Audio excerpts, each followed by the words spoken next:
आज 21 जनवरी पौष मास के शुक्ल पक्ष एकादशी है। आज ही पौष शुक्ल पक्ष एकादशी को पुत्रदा एकादशी व्रत किया जाता है।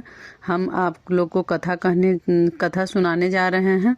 ये मेरी कथा आप लोग को अच्छा लगे तो मेरे चैनल को सब्सक्राइब नहीं किए हैं तो सब्सक्राइब कर लीजिएगा और लाइक भी कर दीजिएगा, कमेंट भी कीजिएगा कि आप लोग को कथा कैसा लगा। अब हम कथा सुनाने जा रहे हैं।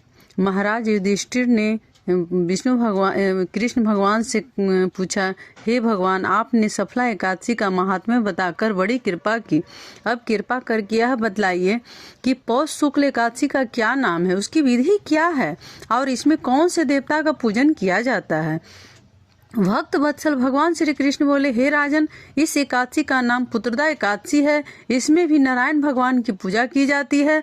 इस चर और अचर संसार में पुत्रदा एकादशी के व्रत के समान दूसरा कोई व्रत नहीं है।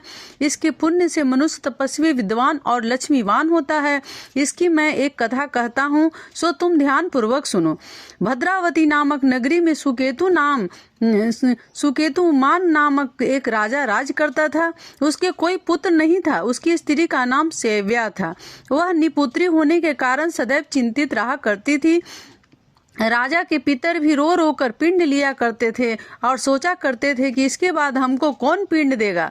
राजा को भाई बांधव, धन, हाथी, घोड़े, राज्य और मंत्री, इन सब में से किसी से भी संतोष नहीं होता था। वह सदैव यही विचार करता था कि मेरे मरने के बाद मुझको कौन पिंडदान करेगा। बिना पुत्र के पितरों और देवताओं का ऋण मैं कैसे चुका सकूंगा।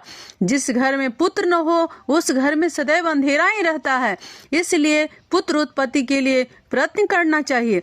जिस मनुष्य ने पुत्र का मुख देखा है वह धन्य है।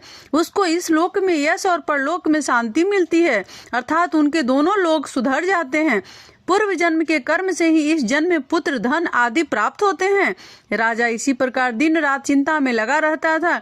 एक समय तो राजा ने अपने शरीर को त्याग देने का निश्चय किया, परंतु आत्मघात को महान पाप समझकर उसने ऐसा नहीं किया। एक दिन राजा ऐसा ही विचार करता हुआ अपने घोड़े पर चढ़कर वन को चल दिया तथा पक्षियों और वृक्षों को देखने लगा। उसने देखा कि वन में मृग, व्याघ्र, सुअर, सिंह, बंदर, सर्प आदि सब भ्रमण करते रहे हैं। हाथी अपने बच्चों और हथनियों के बीच घूम रहा है। इस वन में कहीं तो गीदड़ अपने कर्कश स्वर में बोल रहे हैं, कहीं उल्लू ध्वनि कर रहे हैं। मन के दृश्य को देखकर राजा सोच विचार में भोजन से तृप्त किया, फिर भी मुझको दुख प्राप्त हुआ। क्यों? राजा प्यास के मारे अत्यंत दुखित हो गया और पानी की तलाश में इधर उधर फिरने लगा। थोड़ी दूरी पर राजा ने एक सरोवर देखा। उस सरोवर में कमल खिले थे तथा सारस, हंस, मगरमच्छ आदि विहार कर रहे थे। उस सरोवर के चारों तरफ मुनियों के आश्रम बने हुए थे। उसी समय राजा के दाहिने अंग फड़कने लगे। राजा शुभ शकुन समझकर घोड़े से उतरकर मुनियों के दंडवत प्रणाम करके बैठ गया। राजा को देखकर मुनियों ने कहा, हे राजन, हम तुमसे अत्यंत प्रसन्न हैं। तुम्हारी क्या इच्छा है सो कहो। राजा ने पूछा, महाराज, आप कौन हैं और किस लिए यहाँ आए हैं, कृपा करके बताइए। मुनि कहने लगे कि हे राजन, आज संतान देने वाली पुत्रदा एकादशी है। हम लोग विश्वदेव हैं और इस सरोवर में स्नान करने के लिए आए हैं। यह सुनकर राजा कहने लगा कि महाराज, मेरे भी कोई संतान नहीं है। यदि आप मुझ पर प्रसन्न हैं तो एक पुत्र का वरदान दीजिए। मुनि बोले, हे राजन, आज भी पुत्रदा एकादशी है। आप अवश्य ही इसका व्रत करें। भगवान की कृपा से अवश्य ही आपके घर में पुत्र होगा। मुनि के वचनों को सुनकर राजा ने उसी दिन एकादशी का व्रत किया और द्वादशी को उसका पारण किया। इसके पश्चात मुनियों को प्रणाम करके महल में वापस आ गया। कुछ समय बीतने के बाद रानी ने गर्भ धारण किया और 9 महीने के पश्चात उनके एक पुत्र हुआ।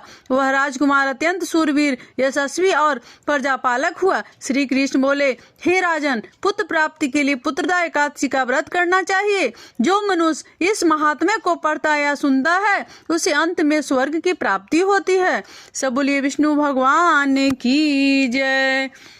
माता लक्ष्मी